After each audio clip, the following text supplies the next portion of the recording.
नमस्कार दोस्तों। न सिर्फ बिहार के मुख्यमंत्री नीतीश कुमार, जिन्होंने 8वीं बार मुख्यमंत्री पद की शपथ ली, वो भारतीय जनता पार्टी की पोल खोल रहे हैं, बल्कि भारतीय जनता पार्टी के खुद के नेता बीजेपी और गोदी मीडिया के झूठ का पर्दाफाश कर रहे हैं। नीतीश कुमार के निशाने पर दो लोग थे, देश के प्रधानमंत्री नरेंद्र मोदी और देश के गृह मंत्री अमित शाह। उनका कहना साफ था कि उनके लिए मुश्किल पैदा करने की कोई कसर नहीं छोड़ी गई और उनके पास कोई विकल्प नहीं रह गया था सरकार को छोड़ने के अलावा। उन्होंने क्या कहा दोस्तों, आपके स्क्रीन पर नीतीश कुमार ने कहा, आप हमारी पार्टी के लोगों से पूछ लीजिए कि क्या सबकी स्थिति हुई। मैं मुख्यमंत्री 2020 में नहीं बनना चाहता था, लेकिन मुझे दबाव दिया गया कि आप संभालिए। बात के दिनों में जो कुछ भी हो रहा था सब देख रहे थे। हमारी पार्टी के लोगों के कहने पर हम अलग हुए। यह बयान है बिहार के मुख्यमंत्री नीतीश कुमार का। जाहिर सी बात है, उनका हमला किसी और पर नहीं, देश के गृह मंत्री अमित शाह के ऊपर है, क्योंकि बकौल नीतीश कुमार, अमित शाह की कोशिश थी कि किसी भी कीमत पर जनता दल यूनाइटेड को ध्वस्त करना है और भारतीय जनता पार्टी को बिहार का किंग बनाना है। नीतीश यहां नहीं रुके दोस्तों, आपके स्क्रीन पर बिहार के मुख्यमंत्री नीतीश कुमार ने कहा कि 2015 में हमने कितनी सीटें जीती थी और फिर हम उन्हीं लोगों के साथ गए और देखें कि हम कम कर दिए गए हैं। मैं रहूंगा या नहीं, लोगों को कहने दें, उन्हें जो कहना है। नीतीश कुमार ने आगे कहा कि मैं प्रधानमंत्री पद के लिए इच्छुक नहीं हूं। सवाल यह कि क्या 2014 में आया व्यक्ति 2024 में रहेगा। यानी कि एक तरह से कहा जा सकता है कि यहां पर सीधा हमला नीतीश कुमार किसी और पर नहीं बल्कि प्रधानमंत्री नरेंद्र मोदी पर बोल रहे हैं। उनका साफ तौर पर कहना था कि जो व्यक्ति 2014 में आया, क्या वो 2024 में बना रहेगा। और इसीलिए नीतीश कुमार यह भी अपील कर रहे हैं कि यह वक्त आ गया है कि सब एकजुट हों।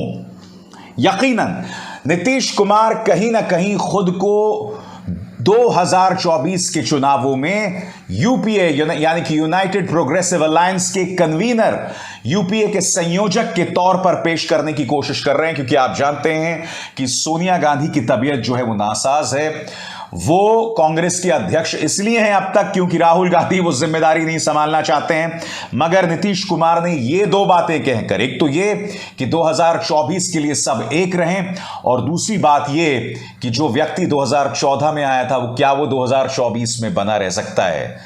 बड़ी बड़ी बातें, ख्याली पुलाव, यह भी कहा जा सकता है मुंगेरी लाल के हसीन सपने, क्योंकि प्रधानमंत्री नरेंद्र मोदी, भारतीय जनता पार्टी और उनकी पूरी मशीनरी को चुनौती देना बहुत मुश्किल है।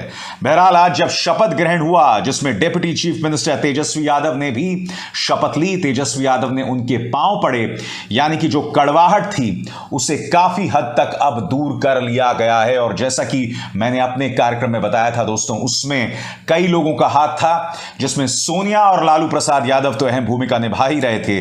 तेलंगाना के चीफ मिनिस्टर केसीआर भी इसमें लगातार बातचीत कर रहे थे तेजस्वी यादव से कि अपने अहम को त्यागिए, अपने हट को त्यागिए और नीतीश कुमार का हाथ थामिए, क्योंकि तभी विपक्ष जो है वो बच सकता है, तभी महाराष्ट्र की तर्ज पर बाकी राज्यों में तजुर्बे नहीं किए जाएंगे।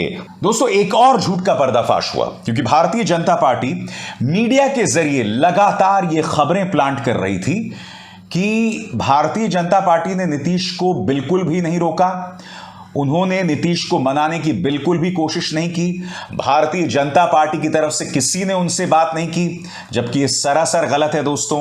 और इस बात की पोल किसी और ने नहीं बल्कि फॉर्मर डिप्टी चीफ मिनिस्टर, पूर्व उप मुख्यमंत्री तारकिशोर प्रसाद ने एनडीटीवी को कही। आपके सामने देख सकते हैं, बाकायदा एनडीटीवी के पत्रकार मनीष कुमार से बातचीत में तारकिशोर प्रसाद ने कहा कि अमित शाह ने जो है बातचीत की थी नीतीश कुमार से। और ये जो तमाम बातें मैंने आपके सामने रखी है दोस्तों, ये तथ्यों पर आधारित है, इसे सिरे से खारिज नहीं कर सकते। तो इन तथ्यों की पृष्ठभूमि में, इसके प्रकाश में आखिर ये बात क्यों कही जा रही थी कि अमित शाह ने उनसे बात नहीं की, बीजेपी ने उन्हें मनाने की कोशिश नहीं की। खुद तारकिशोर प्रसाद ने कहीं ना कहीं पोल खोल कर रख दी है भारतीय जनता पार्टी के उस प्रचार की। और यही नहीं दोस्तों, भारतीय जनता पार्टी अपनी बौखलाहट लगातार दिखा रही है। पार्टी के नेता सुशील कुमार मोदी का यह बयान देखिए, 2020 का जनादेश नरेंद्र मोदी को मिला था, नीतीश कुमार को वोट नहीं मिला था। मगर नीतीश कुमार तो ये कह रहे थे कि आपने चिराग पासवान को मैदान में उतार दिया, जिसकी वजह से मेरे वोट्स कट गए। इसके बारे में आपका क्या कहना है सुशील जी? मुद्दा नंबर 1। मुद्दा नंबर 2, इस सवाल का भी जवाब दीजिए कि 2015 में भी जो वोट मिला था वो नीतीश कुमार और लालू प्रसाद यादव के लिए था, मगर फिर आप सरकार में घुस गए थे 2017 में, तब उसे आप क्या कहेंगे? अगर वो सही था तो फिर ये गलत कैसे हो सकता है, बताइए। देखिए, भारतीय जनता पार्टी का कहना है कि उसके साथ विश्वासघात हुआ है और इसी के चलते पार्टी ने आज विश्वासघात दिवस भी मनाया। आने वाले दिनों में भी पार्टी जो है विश्वासघात दिवस मनाने वाली है। मगर ये बहुत अटपटा सा लगता है। पार्टी क्या भूल गई कि उन्होंने कुछ ही साल पहले क्या किया था? आप भी जानते हैं कि उस वक्त भी जनादेश किसके लिए आया? जैसे मैंने आपको बताया, जनादेश आया था नीतीश और लालू के लिए, और फिर आप पार्टी में शामिल हो गए। मगर सबसे बड़ा प्रश्न जिस पर गौर करने की जरूरत है और आप इसे नहीं भूल सकते, और वो प्रश्न क्या है? सबसे बड़ा सवाल ये कि भारतीय जनता पार्टी तो ये बहुत ही व्यापक पैमाने पर कर रही है ना। तमाम राज्यों की तरफ आप निगाह डालें। मध्य प्रदेश में किसके पक्ष में जनाधार आया था? आज सरकार किसकी है? राजस्थान में भी लगभग वो करवाने वाले थे, वहां पर भी जनाधार किसके पक्ष में था? वहां पर भी सरकार को साफ करने का पूरा इरादा था। गोवा की तरफ आए, इस बार नहीं, पिछली बार के जो चुनाव थे उसमें भी कांग्रेस सिंगल लार्जेस्ट थी, मगर आप जानते हैं सरकार किसने बनाई। मैं मानता हूं कि इसमें विपक्ष की कमजोरी है, मगर यह ना भूलें कि भारतीय जनता पार्टी अन्य तरीकों से, अतिरिक्त तरीकों से सरकार बनाती है। एक तो सीक्रेट इलेक्टोरल बॉन्ड से जो चंदा इकट्ठा हुआ है उसकी जोर आजमाइश है, फिर एजेंसीज का इस्तेमाल, ED, income tax, CBI. Maharashtra के अंदर आपने क्या कर दिया? पूरा खेला जो है वो ईडी का है, प्रवर्तन निदेशालय का है। इसलिए जब सुशील मोदी जो हैं वो आंसू बहाते हैं या भारतीय जनता पार्टी विश्वासघात दिवस मनाती है ना, तो बात हजम नहीं होती है। इस देश में राजनीति के स्तर को, खासकर इस देश के संघीय ढांचे को जितना भारतीय जनता पार्टी नुकसान पहुंचा रही है ना, उतना शायद ही किसी ने पहुंचाया हो।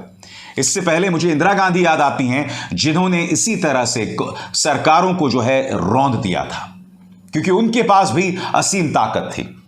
फर्क यह है कि उस वक्त उनकी जो हरकतें होती थीं उसको मीडिया सही नहीं ठहराता था। आज मीडिया जो भारतीय जनता पार्टी करती है उसे मास्टर स्ट्रोक बताती है, यानी कि महाराष्ट्र में सरकार गिरा दो, मास्टर स्ट्रोक।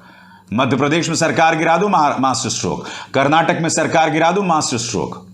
मगर वही काम अगर नीतीश कुमार बिहार में करें तो आप समझ जाते हैं। खैर, इस मंच पर मैं आप तक तमाम कार्यक्रम लाता रहूंगा, अलग अलग मुद्दों पर भी। बिहार का घटनाक्रम बहुत दिलचस्प हो गया है, मगर पिक्चर अभी बाकी है मेरे दोस्त। आने वाले दिनों में बहुत कुछ होने वाला है। तेजस्वी यादव और नीतीश कुमार, ये जो रिश्ते हैं, ये जो ताल्लुकात हैं, ये बहुत सहज नहीं है। आने वाले दिनों में इस पर मेरी निगाह होगी, नंबर 1। नंबर 2, आप देखिएगा आने वाले दिनों में ईडी, इनकम टैक्स और सीबीआई तीनों दबिश डालने वाले हैं बिहार में, और बहुत ही जोरों से, क्योंकि भारतीय जनता पार्टी की अहम को चोट पहुंची है, बीजेपी के चाणक्य के अहम को चोट पहुंची है। इसलिए आने वाले दिनों में वहां जबरदस्त ड्रामा होने वाला है, और उस ड्रामे की हर बारीकी पर मेरी नजर रहेगी, वो मैं आप तक पहुंचाता रहूंगा।